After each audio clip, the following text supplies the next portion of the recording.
Hey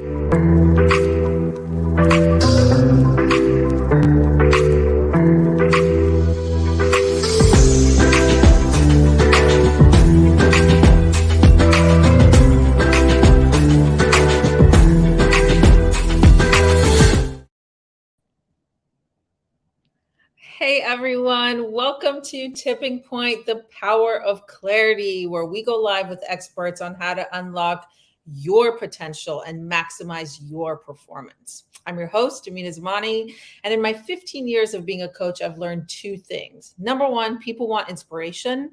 And number two, they want tactical strategies on how to implement success today, not 2 months from now, but today. And most of all, people want to hear experience, strength, and hope.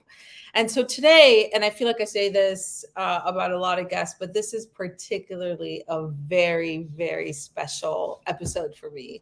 As you'll be able to tell, this person and I have a lot in common. Her name is Reha Zamani, hence my sister. But that's not why she's here. There's no nepotism over here. She's earned her seat, okay? She is a mindset coach, incredible human being. She's a previous actor, wrote a one-woman show that she performed, very powerful one-woman show about being a woman from Afghanistan and about grit and resilience. And currently, her work in coaching is all about helping people discover their self-limiting beliefs and be the people that they want to be outside of resistance. So she's going to give us tactical strategies on how to live our best lives. And so without further ado, Reha, welcome. Thank you for being here. Oh, thank you, Amina. I'm so excited. I know, this is so wonderful. So Reha and I have a lot of similar passions. Yes. Obviously, being from the same family, where women from Afghanistan, Central Asia, I think we understand what it means to have gone through trials and tribulations. And the one thing that she and I both have asked for us is, or asked each other and of ourselves, is what is the gift in this adversity? You know, having to immigrate to America, learn English, we've constantly pushed each other to focus on gratitude and find our personal pain and turn it into personal power. So, Reha, you've had sort of a lot of tipping points in your life, as we all have, but can you think of one or two that particularly helped you make a change, a big change? Yeah, I actually have a few transformations that I've had in my life. Growing up, I grew up on Bollywood films. So anyone that lives in the Far East or Asian countries has that as the source of entertainment because, as you know, in Afghanistan, there's a lot of suppression of women in the arts. So being an actress is blasphemous. So I grew up on Bollywood films and I really wanted to be an actor. And I was not a very good actor. Like in college, I was like the worst one in the class, but I was resilient because I had this dream. And so I moved to LA, I started working at this job and I hated that job. Like I was every day, I would just be devastated about having to go to work. And I'm a very resilient, strong-willed, hardworking person. Like you don't give up, you go, you drive forward, you get it together. And it was so hard for me to go to this job because it was just so outside of the realm of my passion. And that's when I first got into coaching and NLP. And that was, it shifted my entire paradigm of how I create and experience reality, because essentially, the biggest transformation or tipping point or, jumping off point for me was that was the best job I could have had because it was the catalyst for my change. And not only becoming an actor, writing a show, having multiple career transformations in sales and tech and coaching and consulting, but also becoming the person that I am today, who I like to call myself as somebody that wants to be a contributor to the betterment of society and especially women. So I think the tipping point for me is sometimes the hardest things in our lives can often be the catalyst to push us into a direction of change that may not look or feel the way that we would like it to, but it's just the right thing to push us forward. And for me, that was getting into NLP from that difficult job. Wow. Okay. So you had this difficult job. You wanted you were basically miserable. You knew you weren't able to express yourself and you were feeling like there's got to be something more. Yeah. So I love NLP, neuro-linguistic programming, Yeah. but there was a point at which you started to say, there's got to be some block inside of me that's creating this miserable life, right? You weren't happy. Exactly. Yeah. So you figured out that NLP could assist you with that. Why don't you talk a little bit about what NLP is and how it helped you? Yes. So NLP essentially is neuro linguistic programming. A lot of people don't understand the meaning of those specific words, but we as human beings, in my understanding, experience life and process information through pictures, sounds, and feelings, smells, and taste as well, but mostly pictures and sounds. So if you think about any memories that you have, or any traumas, or your everyday life that you're experiencing it through your visual, auditory, kinesthetic senses, which is how our brain actually processes that information and then sorts it, makes sense of it, etc. So NLP is the study of those pictures and sounds and feelings that we're making about our experiences.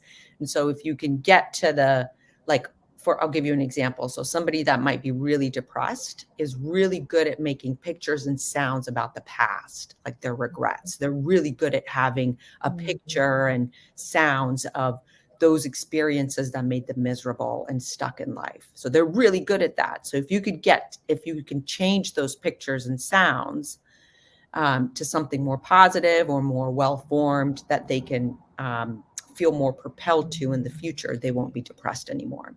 So NLP essentially is the study of how our brain processes information through picture, sounds, and feelings.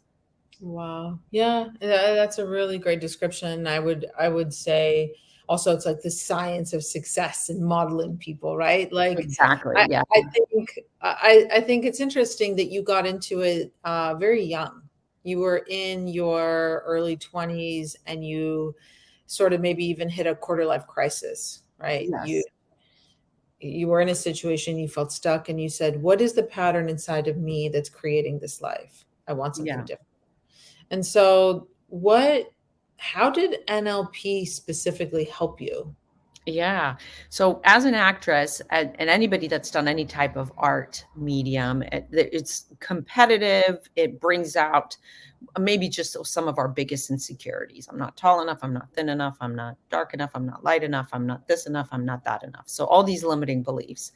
So when I lived in LA, I knew that I was getting better. And I could feel, I had some sense, of, like, I had a vision. So that's, using NLP. I had a vision, I had a picture of what I wanted my life to be like. But there was a block in between, which is what I generally reference as a limiting belief. So here's where I am. I want to work as an actor and I don't have any acting work.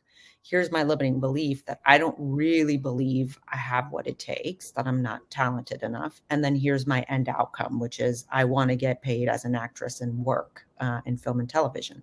So that limiting belief is where I think NLP really helped me. And my limiting belief was, I think at that time, that I'm not as good as everybody else. Like, everybody else is better than me. They deserve more opportunity. And so when I started to go to studying in NLP, I actually would fly to San Francisco on the weekends. Like, I think I did that for 8 months. There was a deconstructing of that belief. Well, what is that belief? Most people don't know that they have a limiting belief, but I view it as a coach, is like, okay, it's always really important to figure out where we are, where we want to go, and then what's stopping us. There's always something that's a barrier, and that barrier usually ends up being a limiting belief. And for me, that limiting belief was that I'm not as good as everybody else. So therefore, if I'm not good, I'm not going to get that job over that person that looks similar to me. They're playing a type.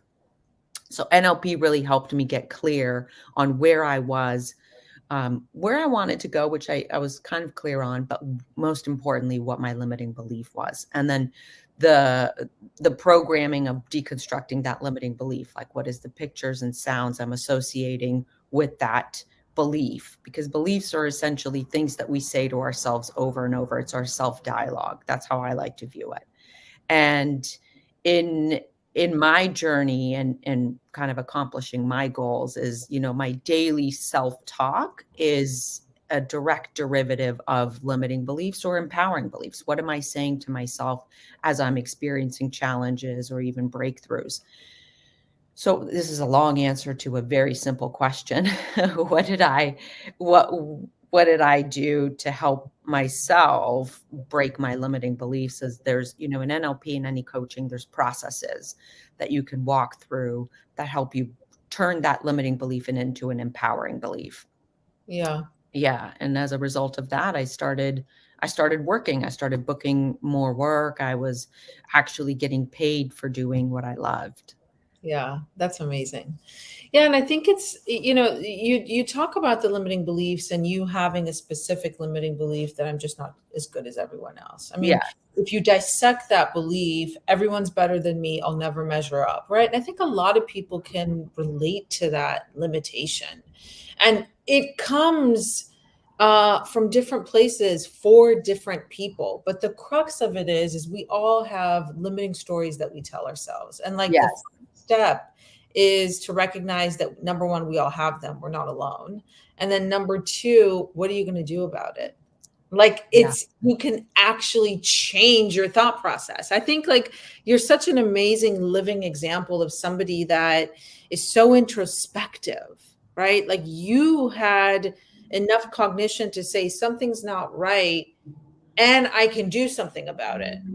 You Yeah. know, I Yeah. think that's really, really important. I think for the viewers, like if you feel this sense of hopelessness, this helplessness, this idea that you don't have to live that way, that you can do something, and reaching out and getting help or educating yourself is exactly what you did.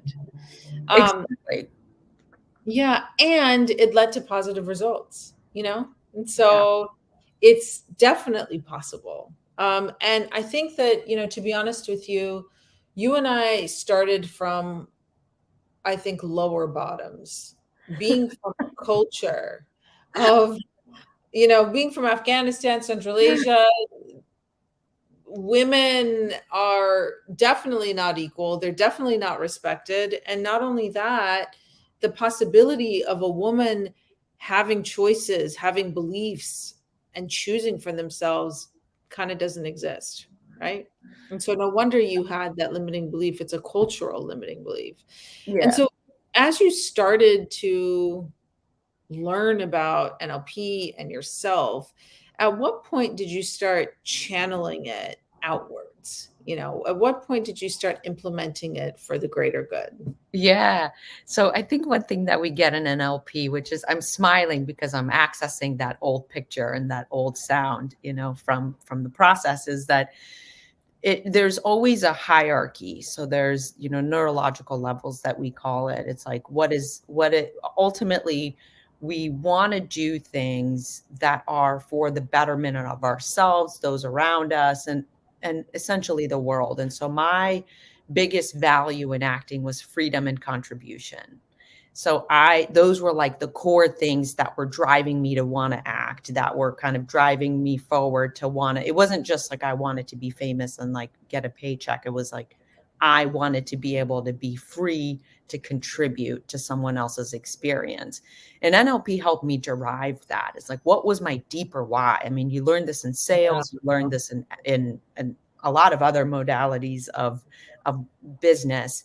But I think in NLP, we as human beings are driven by intrinsic core values. And those values for me were freedom and contribution. And when I actually accessed that, it took away some of the limitations. Like if I'm just going to go and be somebody that's free and contribute to this audition or contribute to this experience or this acting class, then I'm not sitting there struggling with this much of my own stuff, this much of my own limiting beliefs, and trying to perform. It almost like takes some of that um, negative self-talk away. So I think that was the moment of aha for me. It was where I recognized that for me, it was something deeper beyond myself of, this is for what I can do for other people.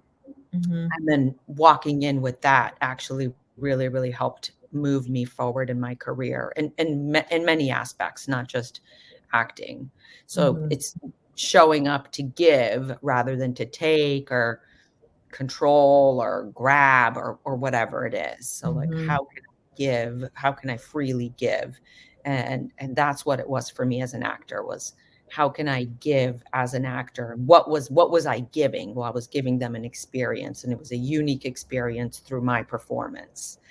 And yeah, and that's where I kind of got into comedy because that was my niche more so than the ingenue or the other ways that we can get typecast in Hollywood. Yeah. Yeah, so you were able to turn around this belief that I'm not good enough into saying, I am serving people by being Yeah. myself. I am good Yeah, enough. yeah, yeah. Yeah, and that, I mean, the world didn't change, but you No. changed your internal map. And the Yes. impact that that had is it led you to more success. Your life was easier. Yeah. And what an empowering belief to say, how can I serve in this moment? What can I give? And who I am is a gift. I mean, Yeah. that is so beautiful. Like, what if we all walked around believing like who I am is a gift? Imagine. You know, Yeah. that's so cool. That is so cool that you got there, right?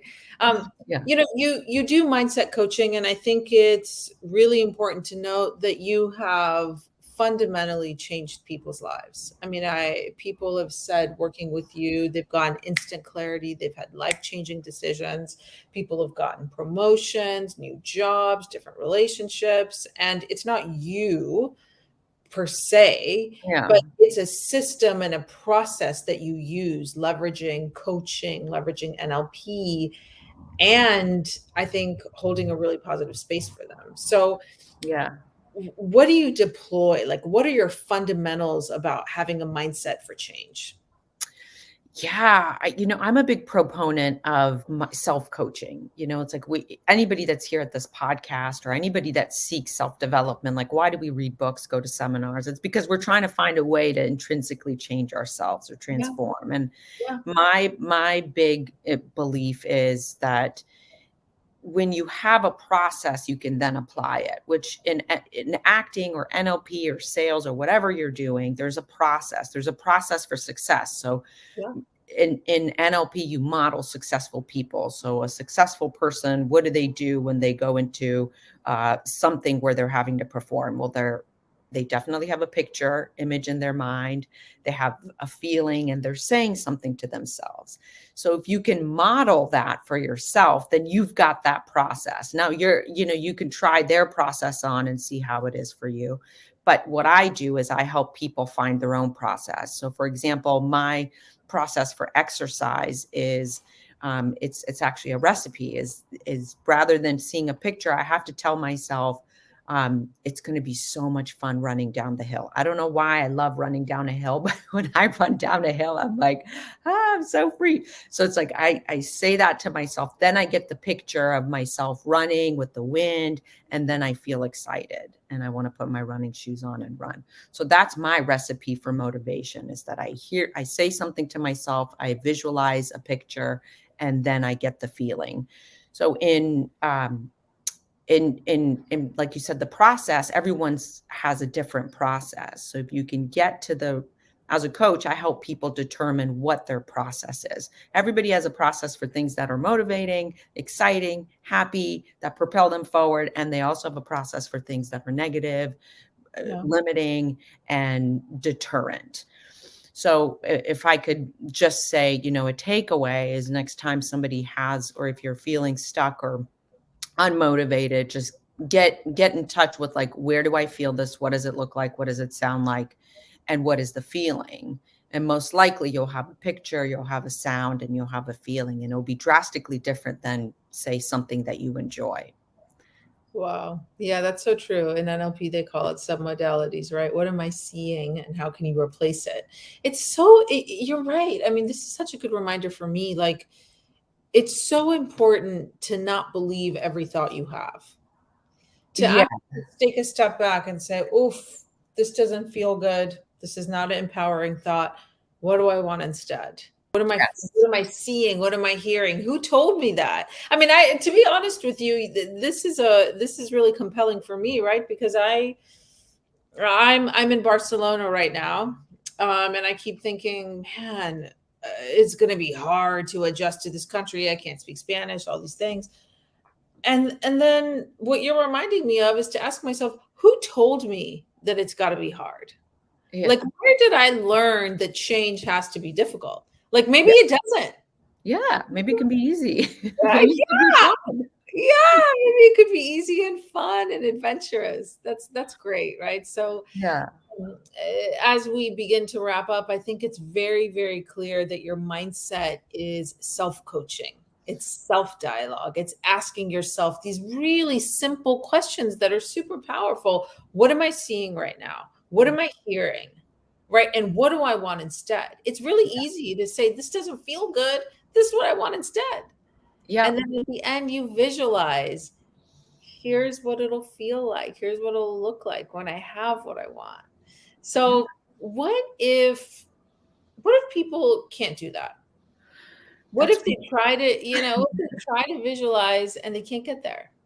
I'm the worst visualizer. I mean, I meditate every day. I'm a big proponent of visualization. Every successful human athlete, actor, whatever, Right. they visualize it. Yeah. They see it. So I would say if you're not good at visualizing, it may just be that you're more prone to auditory. So affirmations tend to work. That's why they work for some people. They don't work for other people because you need to hear it. So you're more auditorily prone. Some people are more feeling prone and they need to feel things, and maybe they need to see, hear something and then feel. So I would say if you're here and you're learning about yourself, the most important things would be is to figure out where you are, where you want to go, and then what's stopping me, even through journaling exercise. So that'd be my second takeaway, is like, here's where I am, here's where I want to go, and here's what's stopping me. And usually what stops us is the limiting belief, those negative thoughts, and just getting that out is ultimately going to help you bridge that as well. So getting clear about where you are and where you want to go are going to be your two biggest takeaways. And then obviously having a coach. I've had coaches for, I don't know, 10, 15 years. I mean, I get coaching from you. I coach other people. And I'm a big proponent of every process that I learn, I try it on myself first. Yeah. So my takeaways for anybody out there that's watching that wants to self-coach is like, if you're 80% there, if you figure out where you are and where you want to go. Most people don't know where they want to go. You have to have an end outcome. And then, Okay. even better if you can figure out what's stopping you and then maybe journal about that. And they'll Wow. usually shift and kind of smooth it out of the way. I love that. I love that. And you're not alone. No. Like, You're I, definitely not alone. yeah, I mean, most of us suffer, right? Most of us have debilitating fear, difficulty feeling deserving, difficulty feeling worthy. We do compensatory behaviors. That's okay. Yeah, it's all fine as long as you have an image of where you want to go.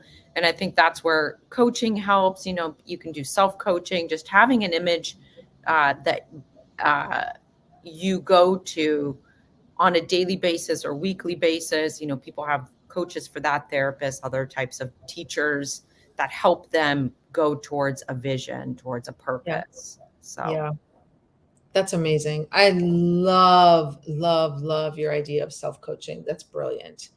And it's so empowering. It's so empowering. And once you start doing this self coaching, in addition to that, why not have someone ask you powerful questions, yeah, right? Why yeah. not have someone push you? So, Reha, if what you do is empower people to self coach, but you also help them with their mindset, uh, where can they find you? How can we find Reha Zamani and how can we get her support? Yeah, thanks, Amina. So you can definitely find me on LinkedIn. I'm on Instagram under RZ Mindset Coach. I'm on Facebook. I'm on all the social sites, but I am available for coaching or dialogue. I mean, I just support people in getting their own coaching, or, as a coach, I always try to keep it as, if if we don't end up working together, then I refer you to someone else that may be a better fit. So it's always win-win. Yeah. Cool. And you have a website? RehaZamani.com. Yeah. Easy. Yeah. RehaZamani.com. And I think your website's cool because it gives a lot of information about NLP, changes, strategies. So even just for that sake, right? Yeah. Go check it out. Okay. Well, thank you, Reha, for joining us. It's so nice to have you. And I'm delighted by your empowering beliefs. You have served, I think, our viewers and me by coming, and you are a blessing, I would have to say, for everyone in your life. Yeah, so thank you. Have a wonderful week, everyone. You can find me on Instagram, obviously at Zamani obviously on LinkedIn Live. Drop us a note. Let us know what you think. And particularly, we want to know, what did you do to self-coach yourself today? Like what was the strategy you implemented and what happened? Yeah. Okay. All right, everyone. Thank you. Have a good day. Bye. Bye.